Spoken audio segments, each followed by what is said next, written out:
Hi, Kathryn here with Handmade by circleartdesigns. Today I am working on project 6 for the July Bargain Bead box. This will be an illusion necklace with a textured pendant. All of the beads except some pearls and some spacer balls are from that July Bargain Bead box. And this is a lovely piece. It is on a spring green soft flex wire, and I can hardly wait to show it to you. So let's turn our eyes to the mat.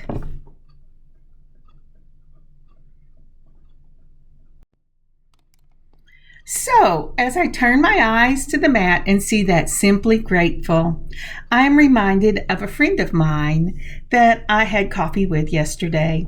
She's a lovely lady.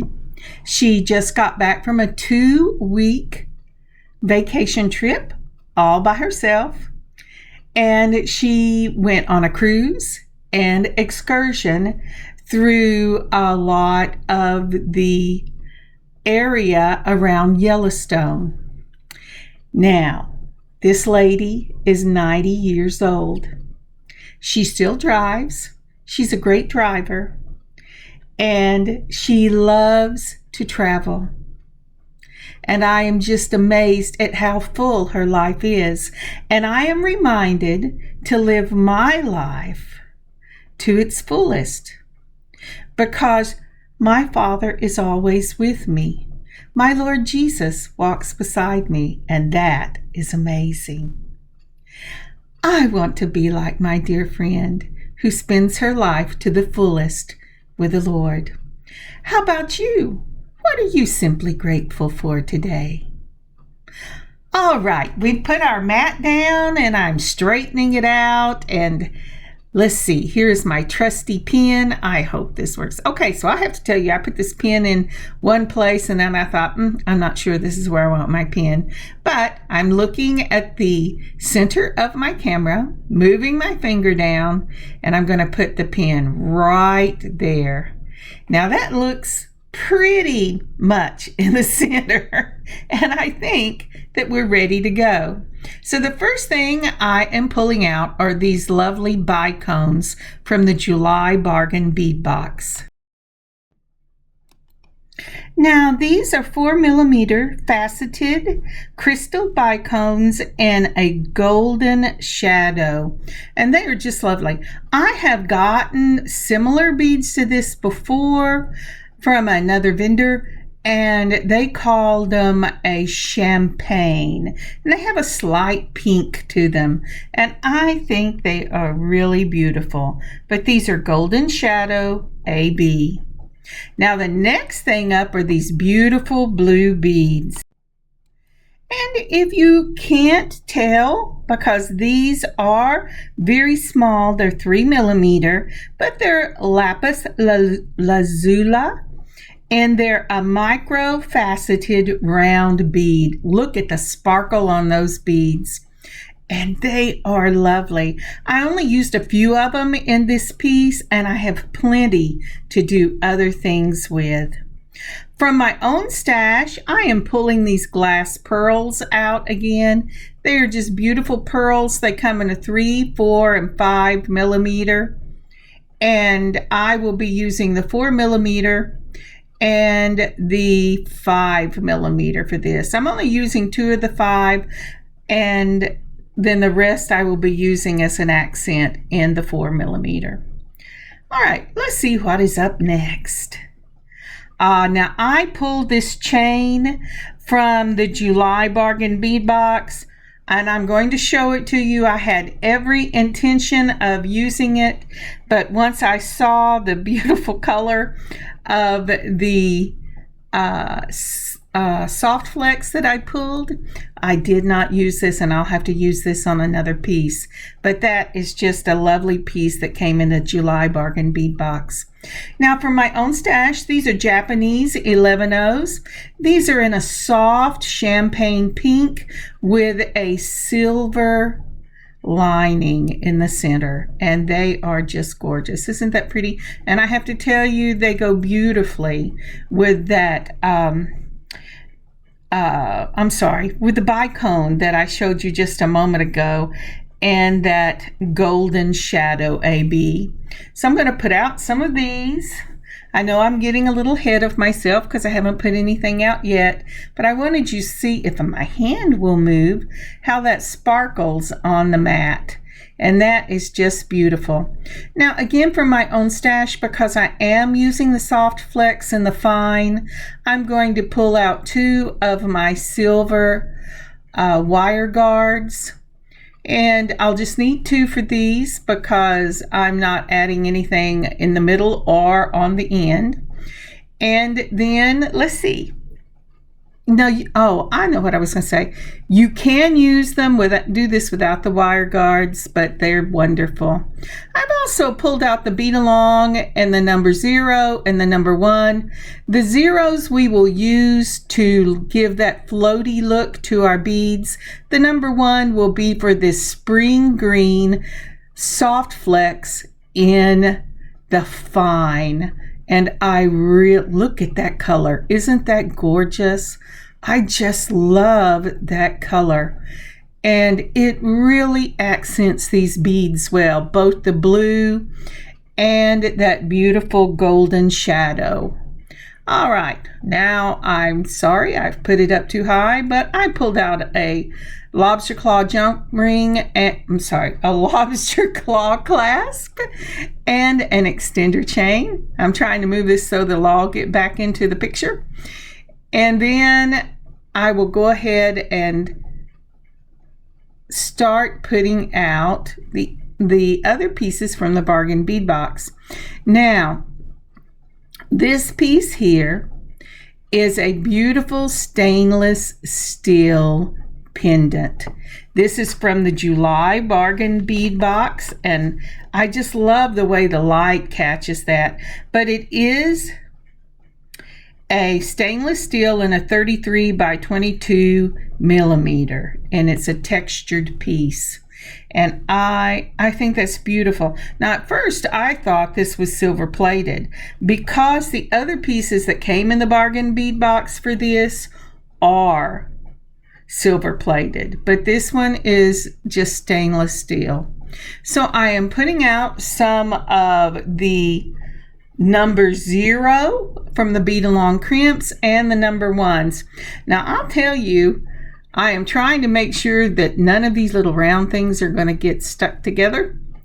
And so I'm putting the 0s on one side, the 11 seed beads on the other side, and then the number 1 crimps on the other side because I get them mixed up real easily.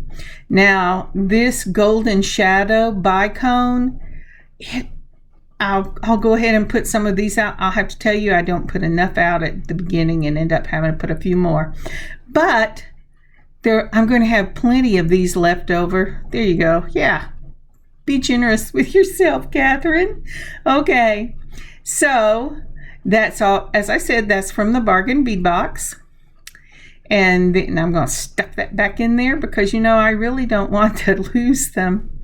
And I am notorious for putting things to the side and then not being able to find them.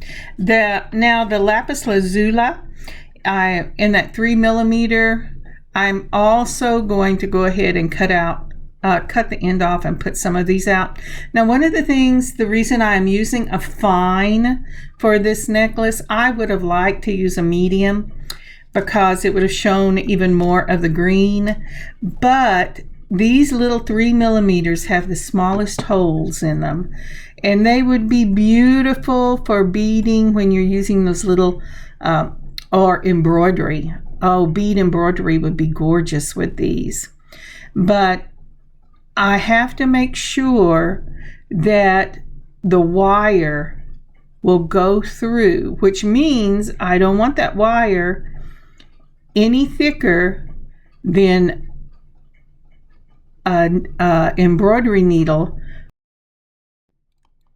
So let's go ahead and take this fine, that's what it's called, fine wire, and let's see if that little bitty 3mm will go on there. I think it will. I think this is the find that I used in the gold at Christmas, and it does. It's going to work just fine.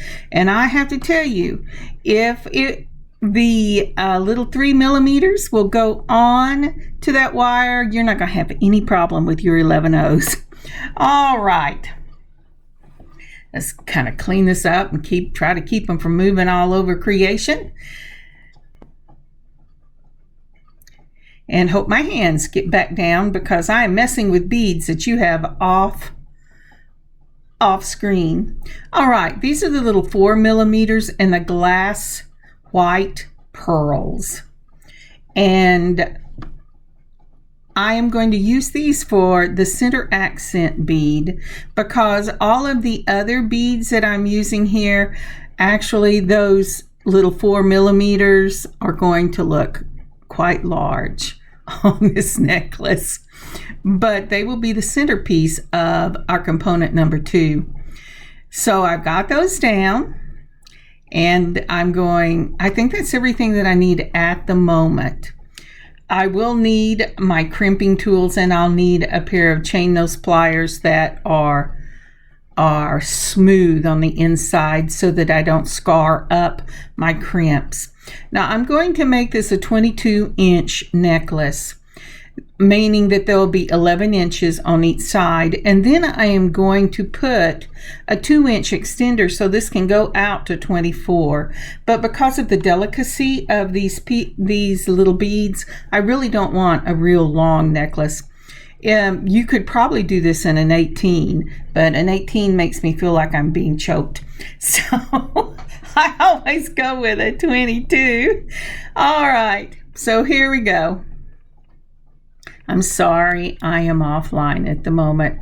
I am messing with the wire cutter, trying to get my piece cut. Now, whenever you're using the Soft Flex, remember, even though it has a nice coating, it is metal in the middle, and you are going to want to use metal cutters or your wire cutters to cut it. It will mess up your scissors. All right, I put a number 1 crimp on. And then I am going to start, let's see here, with my wire guard. So the number 1 crimp has gone on, and then the wire guard. Now whenever you put your wire guard on, you'll see that there's 2 tubes on either side of it, and it can look like a small N or an upside down U, and that's usually what I call it. You put the end of it through one tube, around, and then back down through the other. And now you're going to take and you're going to move that crimp up.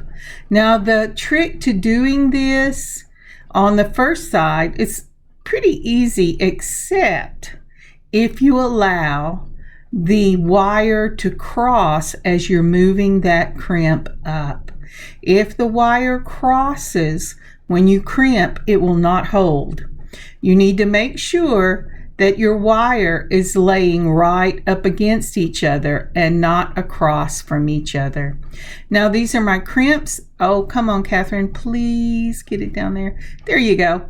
So if you notice on the left-hand side, there's a large half circle cut out at the back and a small half circle cut out at the front.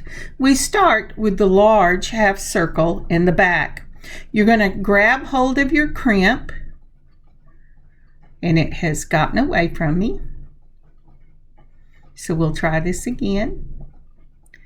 And whenever I let go of it to straighten it out, it crossed. So I had to uncross the wires, making sure the back smooth side is up against your wire guard. Grab your crimp by the large half circle, mash the handles, and you'll see this little M if you've done it right, and each side of that little M should have a wire coming out of it, so there is an indent in the center of the crimp. Now you take a half a turn and you're going to mash your handles together again. And I was trying to show you it was a half a turn, but I was off camera. And I'm going to get off camera again while I'm trying to see. I'm sorry, I'm having trouble with seeing today. And then once I have crimped it, it closes up. I give it a tug, and then I know that it's going to hold. If you yank it hard enough and it doesn't come off, that end is secure. I have decided to go ahead and pull some of these silver, or antique silver is what they are, 3mm spacer balls. And the reason I'm not using the 3mm from the July Bargain Bead box for that Lapus Lazuli is because the holes are too small. But on these balls, they are plenty big enough. I'm putting 3 of them on. Just, if I can make sure it doesn't cross, because I'm still using this as the center. As the end of my necklace. So I don't want these to cross. I'm going to go ahead and put another crimp on here. Now at first, like a silly, I put on the number 0. There is no way 2 of the wires are going to go through that number 0. But that's what I'm showing you here. See how teeny that is, man? It's like a dewdrop. And then I go, oh yeah, that's not what I want. So I'm picking up the number 1 so that 2 wires can go through it. And I'm going to bring it all the way down to those beads.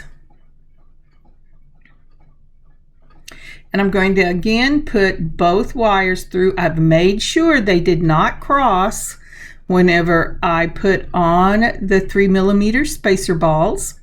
And so now I've got it right up against the spacer ball. I'm going to take the smooth flat side, put it up against the spacer balls. I'm going to crimp in that back half circle, make sure it has a nice M where it has a wire in each side, half turn, put it in the small one in the front, close the handles, and then that crimps that down. It actually mashes it together, pull on it to make sure it's tight. And now I am going to go ahead and cut the end off of this wire. And I just bend it out of the way, putting the back of the flush cutters right up against the crimp and crimping that off so that it is flat up against that bead. And that is the end of the necklace. Now we can start building our necklace. While I'm putting out some more of these 3mm spacer balls, would you like and leave a comment for this video? And if you haven't already, would you please subscribe to our channel and click the notification button so that you can be notified when we put new content up? And if you would share, that would be awesome. Thank you. All right, so I am putting on a number 0 crimp. That is the littlest thing. And I have to tell you, if they get away from you, you just might as well give it up. You're going to have to sweep them up. I never find them. So once I have moved that crimp down to where I want it, I have to tell you, I lost it. So I had to go look for it. This is about a thumb width of space between the end of the necklace and where I want my crimp. Once I get it on, I hold it with my forefinger, I grab it with the smooth pliers, and I mash it down, and I mash pretty hard. Then I take the tips and I mash it on either side of the wire to make sure that wire is captured in that 0 crimp. Now once I have done that, I am ready to start my component 1.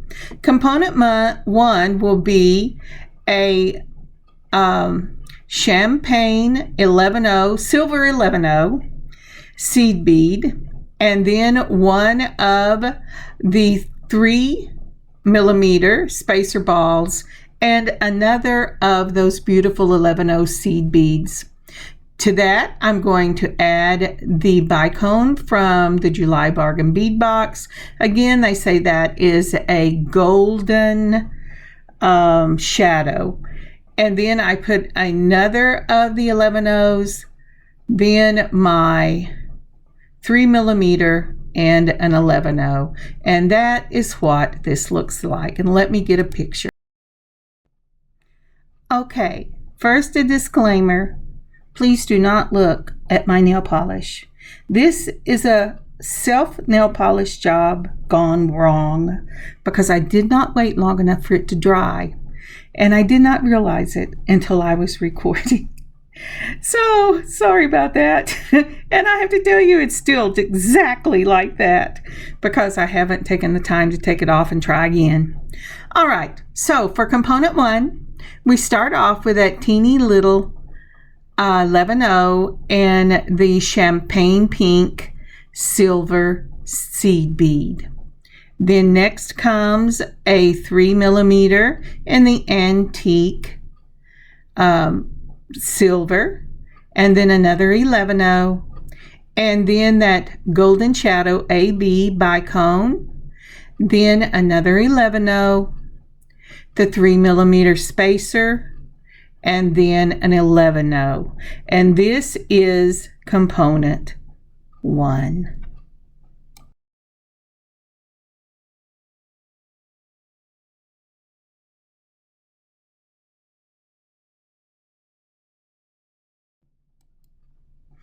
Okay, so I brought this down, and if you notice that 0, it's a teeny, but it really holds what you're trying to do. If you get it on tight enough, that will hold your piece in place. So now I think I did the wrong thing.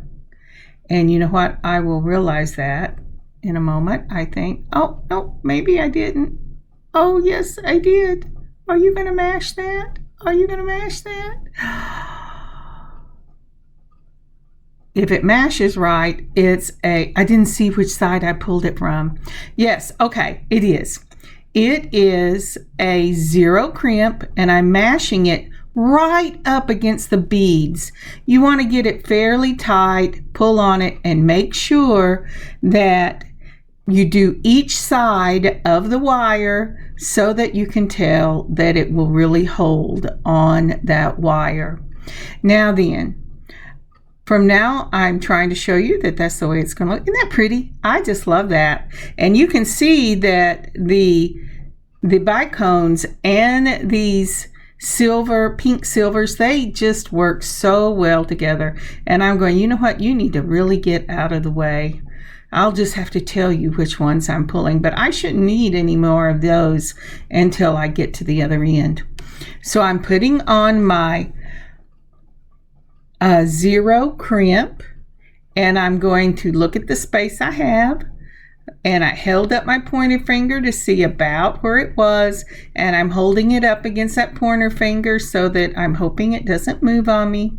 I'm taking my chain nose pliers, which are smooth on the inside. I mashed it across, then I'm mashing both ends, and I put a little tug on it to make sure that it wasn't moving up and down. Now, if you do not get it snug up against that wire, when you rub your finger over it, it will go with you just like it's a bead that hasn't been mashed. So for this next one, I started out with a silver, the 11-0s, and then I'm going to put on this beautiful 3mm lapis. Let's see if I can find the hole. So I have 2 of those 11-0s on here. Then the lapis, and I'm looking at it and I'm going, I think, and I'll tell you why. The 3mm and the 3mm lapis overpower each other. And I really want this teeny tiny little lapis to be the star. So for component 2, I'm going to put on 2 11-0 seed beads, then the lapis, just like that, 2 more 11-0 seed beads, and it says, oh, I'm going to run from you, but it didn't. So that's 2 seed beads, the lapis, and 2 seed beads. Then this little 4mm pearl. Now look at how much bigger that 4mm pearl looks than that 3mm lapis. Then another 2 seed beads and the lapis And then I'm going to put 2 more of the 11O seed beads. Now, why would I put 2 of the 11O seed beads on either side of that pearl? I want the lapis to shine. If I had had a 3mm pearl left, I would have used it, but I didn't. So I used the 4 and I spaced it so the lapis has its own space. So that's 2 11Os, a lapis, 2 11Os, the 4mm seed bead, 2 11Os, the 3mm lapis, and 2 11Os, and I will get you a picture.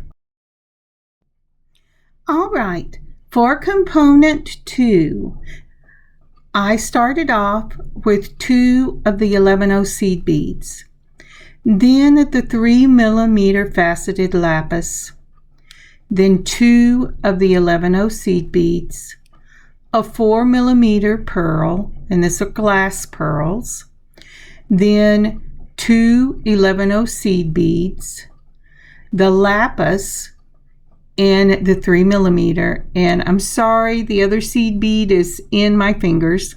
I haven't pulled it down yet, but there are another 2 11O seed beads. So component 2 begins with 2 11O seed beads and ends with 2 11O seed beads.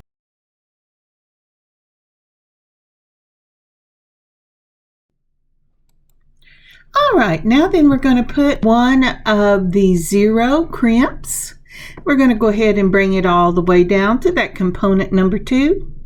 And then we're going to use those smooth chain nose pliers, smooth on the inside, and we're going to go ahead and crimp. Now you might wonder why I always say smooth. And that's because when you're doing this kind of work, if you use the one with the ridges on it, it can scar your crimp, and you don't want that. You want that lovely silver or gold, whatever you're using, to really shine through. And that is both crimps together, and I will get you a picture. So as you can see here, this is both component 1 and component 2. Now you can put as much space between these components as you want. I have a tendency to like about the width of my thumb. That's from the tip of my thumb to my first knuckle. Sometimes I use my pointer finger, and I do it that way when I want less space.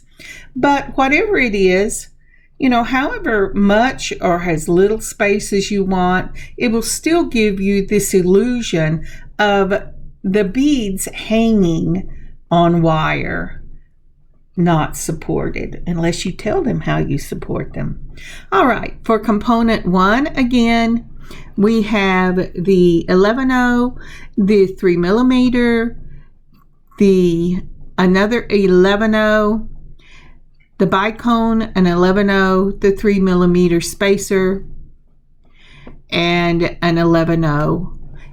And then for component 2, it's 2 11Os, that 3mm lapis, 2 11Os, the 4mm pearl, the 11Os, 2 of those, again the lapis, and 2 more 11Os.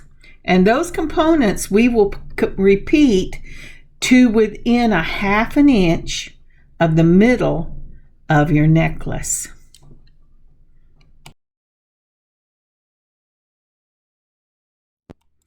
All right, so then it's time for us to go ahead and put on our, whatever we're going to use as a bail. You can use a jump ring, but here I've pulled a pinch bail, and this pinch bail already has the piece that will go on the necklace.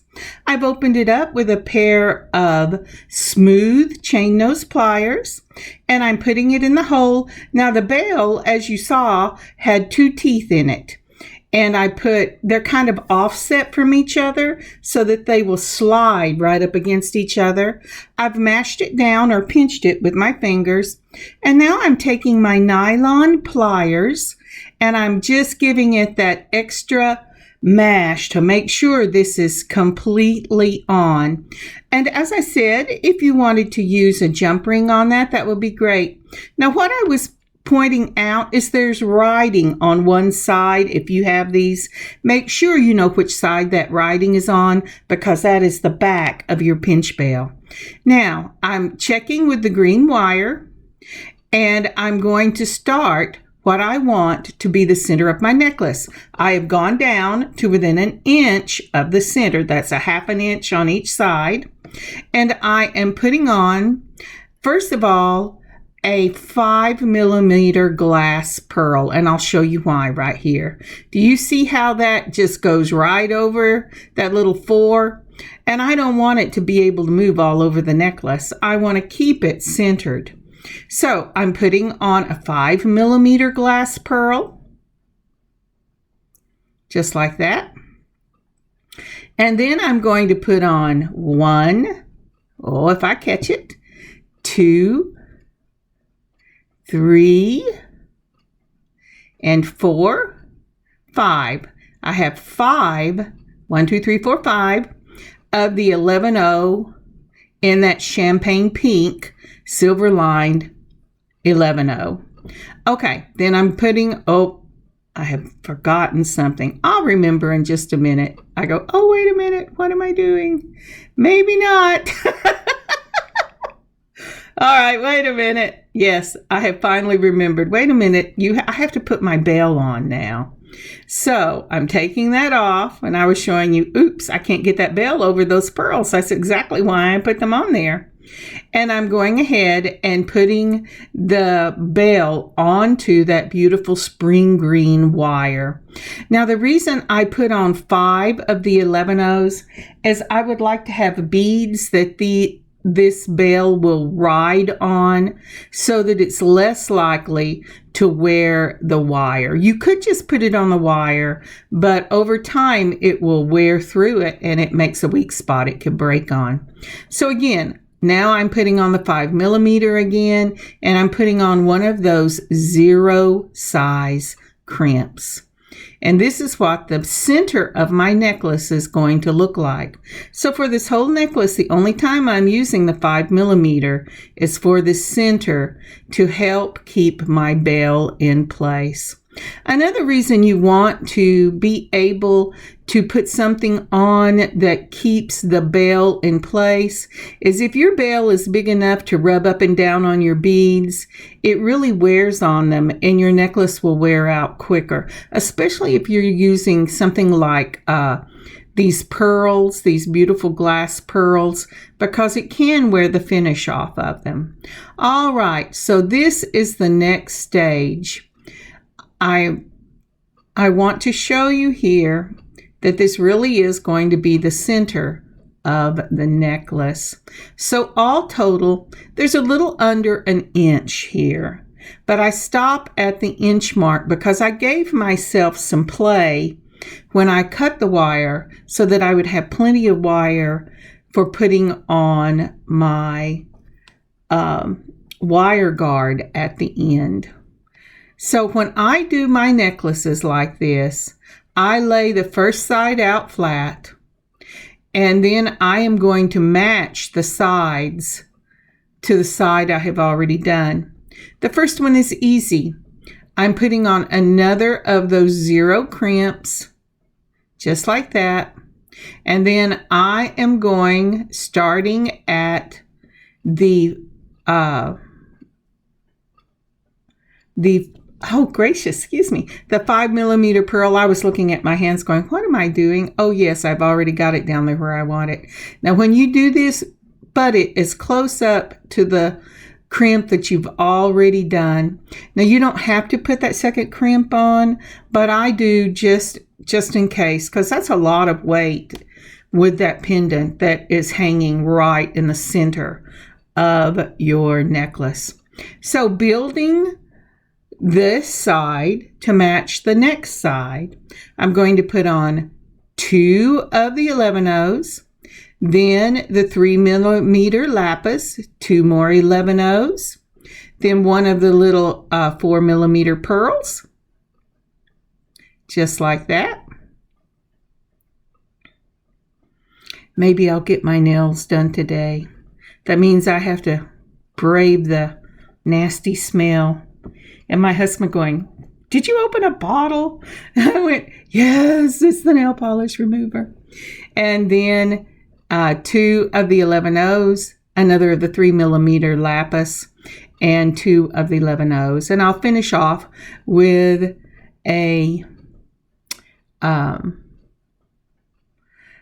0 crimp.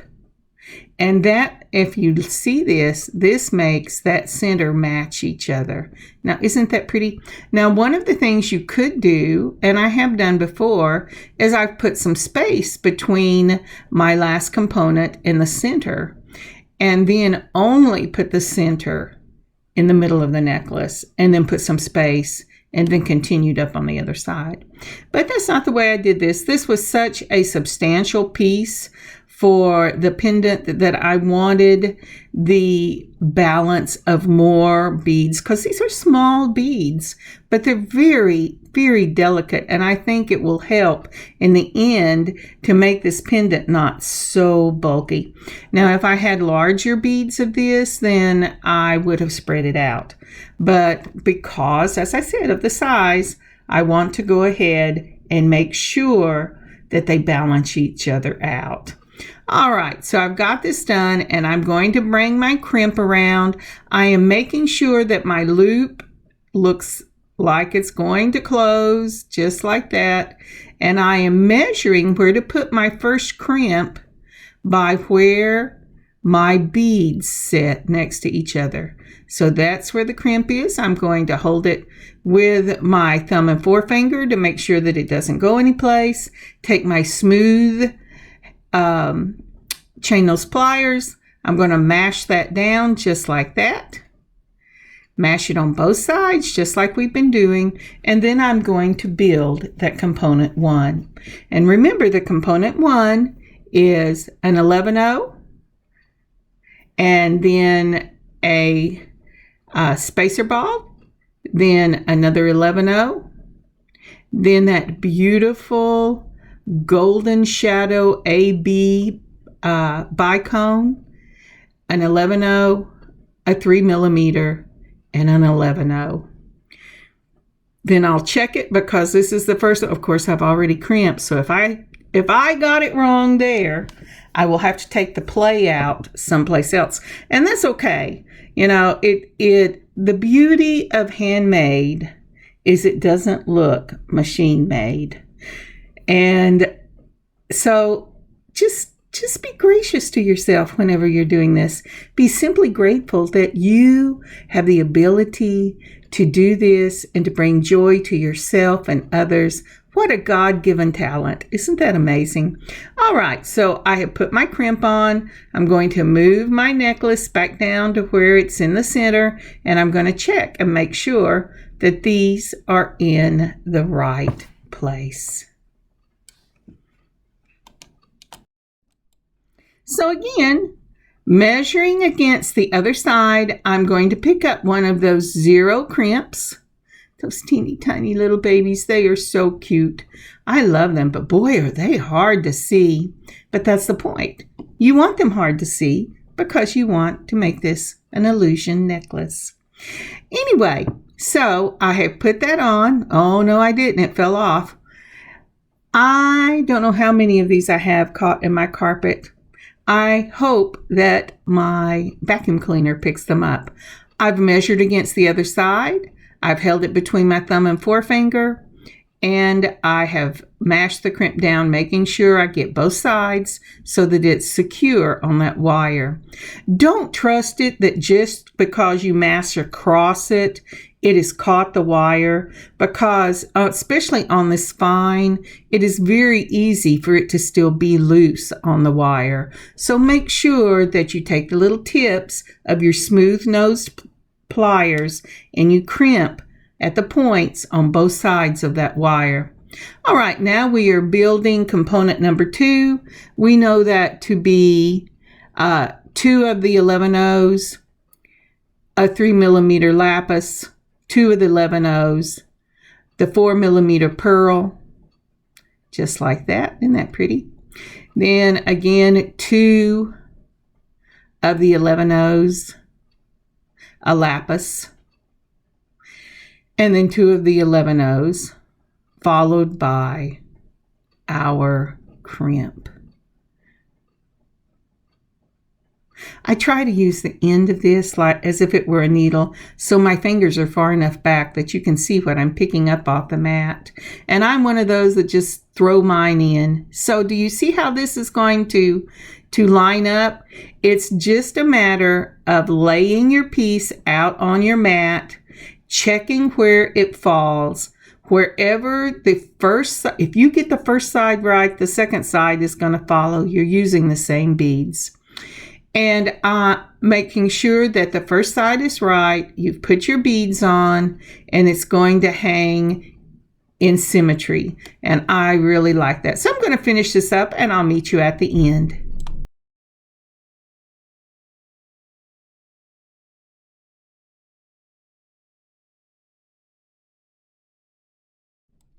And we are back. Now, isn't that pretty?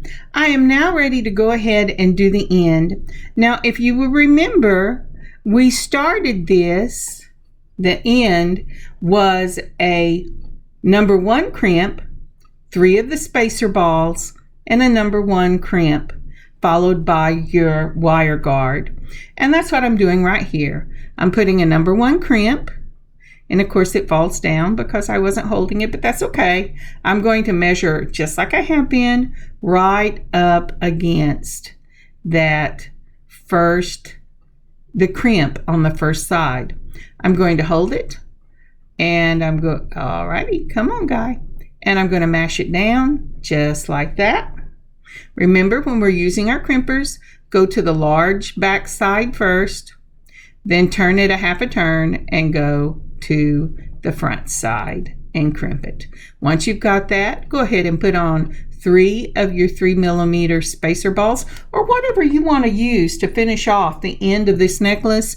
Remember, you're going to have this wire going through your bead twice.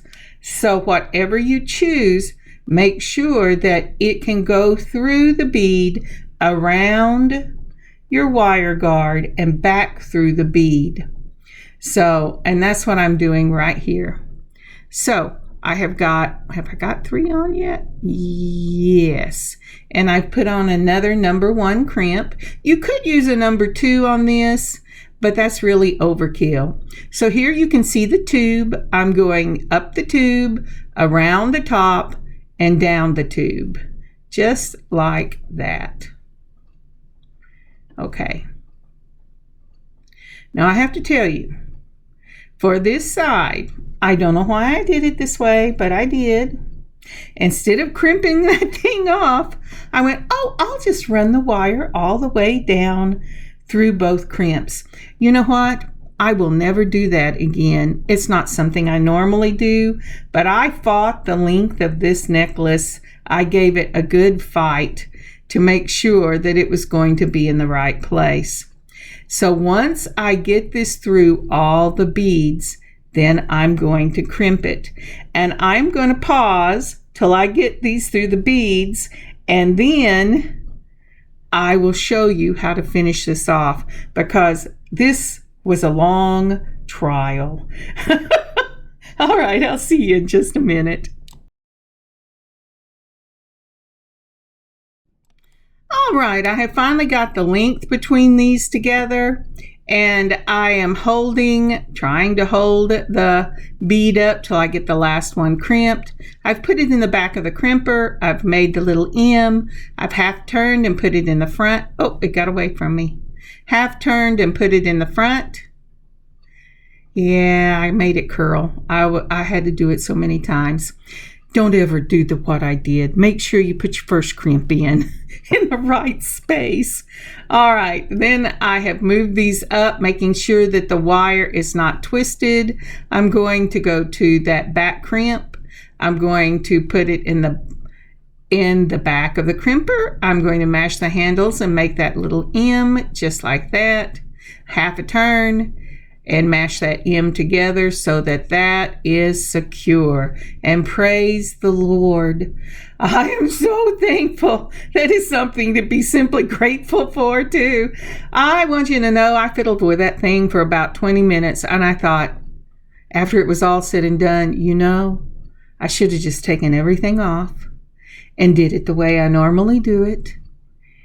And I could have saved myself a lot of time and hassle and frustration. Do you ever do that? You know, you get locked into something and you go, I am going to get this done this way. And when it's all said and done, you go, why did I do that? But I'm trying to learn to be gracious to myself as well. And sometimes I'm just that way. So remember when I said that we needed to balance out that pendant to tie it into the necklace? This is how I'm going to do it. I am making 2 little charms that I'm going to use. It is an 11-0, a 3 millimeter lapis, an 11-0, a pearl. And then for this one, I'm doing 3 11-0s. And then I will turn this down, and this will be a turned loop. Let me get a picture. So here is a picture of these little charms. Now, I have put these on some 22 gauge silver head pins. And I got these in a box off of Amazon of all different sizes, and it did not tell me what sizes it was. But you want something that's soft and pliable for these turn down loops. So I've started with a 11-0 seed bead, then your 3 millimeter lapis, an 11-0 seed bead, your 4 millimeter pearl, and an 11-0 seed bead. Now on both charms, this part will be the same. On this first one, I have added 2 more seed beads because this will be the shorter of the 2 charms. Okay, let's go back to what we were doing.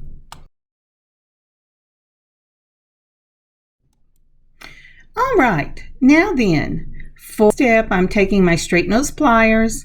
I'm grabbing it, making sure there's nothing hanging over the top because you want all of this to turn with your loop. You need to try to get at least 2 loops for this to hold. And boy, I just barely make it on this one. I will pick a slightly longer one for the next one. And so there is your first charm. And remember, I said I put a total of 3 seed beads on the smaller of this charm. I'm only using 2 charms to tie this pendant in with the beading on the necklace. But the next one, I've gotten a slightly longer one. And as you can see, it's about 1/4 again as long. But I'm also going to make this slightly longer. So again, just like the other one, we're going to do an 11-0, the lapis in the 3 millimeter, an 11-0. There you go. I had a brain lapse. I've been sitting for a long time. You thinking this is a long video? You should have seen the one part I cut out. All the uh-ohs. The 4 millimeter pearl, another 11-0, and that is always the same. Now I'm putting on a total of 3, and then I'm putting on 4 because I want to see how this is going to hold. And that looks pretty good. So again, I'm doing a turn down loop. When you're doing turn down loops, it's just teeny tiny little turns. And you need to have 2 complete teeny tiny little turns. So if that means you have to hold it lower down on your tips, well, you just have a lower hole to work with. I mean, a smaller hole to work with. But that's what these are going to look like, just like that. And you say, well, how are you going to put that on that? Because there's no place to stick it. Well, I have pulled a 6 millimeter jump ring. I'm putting on my charms, and then I am going to put this jump ring between the jaws of that push pin. Oh my goodness, I hope I get it where I need to have it. So what I have done is I have put it right through, and I am so sorry. Okay, there you go. You can see it there. I put it right through the jaws of that push pin, so it's setting above the jaws of that push bell, not push pin, that push bell, right like that. And then, so it just rides inside the bell, and it's sitting on the closed jaws of the push pin, just like that. Now, isn't that pretty? And that really ties that beautiful, beautiful pendant in with the necklace. It's a little hard to see in my light. I'm so sorry. I do have some close-ups that I'll put at the back. But isn't that pretty? I just love that. And it really, really balances out this necklace. And it makes it something very elegant to wear. Now, there are lots of things you can do with this type of pendant, and I have not looked on YouTube to see what other people have done with it, but I have a tendency to like the more delicate things, and I love the big bulky jewelry, but I have an issue with my neck, and I just really cannot hold the pressure of bulkier jewelry on the back of my neck. And therefore, I always make things that I myself would like to wear, because you never know when it could go into my own collection.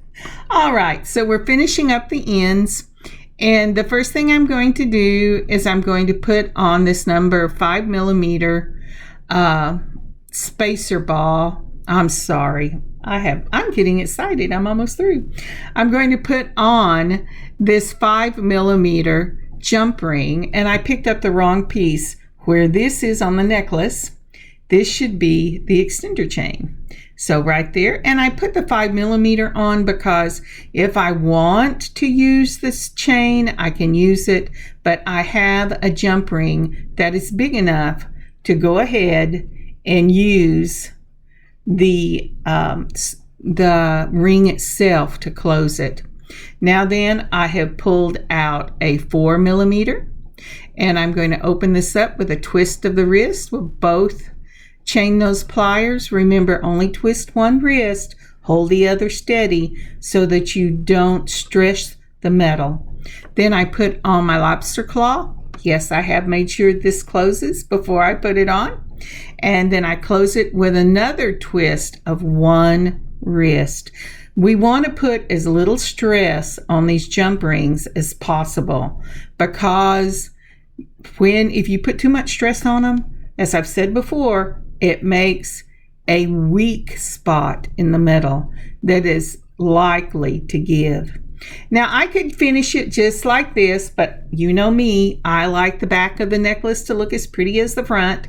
So I'm making another charm, and this time I am doing the same thing that I did for the small charm. So it has an 11-0, the lapis, an 11-0, and I'm sorry, no, I left out that 11-0 so it wouldn't be too big. So it goes from the lapis to the 4mm bead, and I put an 11-0 on the top. So it's an 11-0, the lapis, the pearl, an 11-0 on the top. And then I'm just doing another twist, and this time I pulled one out of that little jar that gave me 3 complete turns, and that makes me so happy. All right, so I really prefer 3 turns when I'm doing turn down loops. But 2, as long as they're 2 complete, are sufficient. Now this is the very smallest of my jump rings, and I think it is a 3mm, but I'm not sure. It looks bigger on the screen, but I cannot remember if I pulled a 3 or a 2. A 3 or a 4, but that's okay. I'm closing the jump ring up just like I have done the others. Twist of the wrist, holding one steady, and touch the top to make sure it wasn't rough. Remember, if it's not rough, you've got it closed.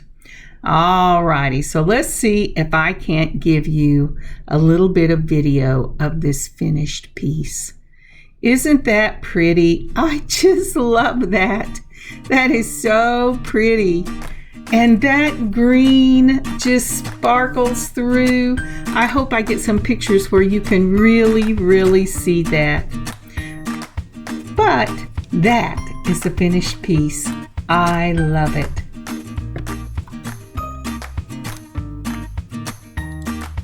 Thank you so very much for joining me today on this beading adventure. I have had so much fun. I know I was thinking about doing it a half bead and then using the chain, but I really love this illusion necklace. I love the colors of the wire. Soft Flex does an amazing job with the colors they offer throughout the year, and I always try to buy 2 spools of whatever they come out with for that season and use it all year round. Isn't that beautiful? I just love this. And I have to tell you, when I first saw that pendant, I went, this is not my style at all. What am I going to do with this? But that's one of the things I like about getting a subscription box, is they send you things and you go, what am I going to do with that? And then, I feel really blessed because there's always something I can do with it. There you go. You can pause it there and you can really see the charms on there. Thank you again for joining me. I hope you've had a good time. I hope you've laughed with me. I hope you've learned something. I pray that it has lifted your spirits and your heart, and that you have an amazing beading adventure of your own. This piece will be up in the shop at circleartdesigns.net. And I wish you a blessed day. Kathryn, Handmade by Circle Art Designs. Bye, y'all.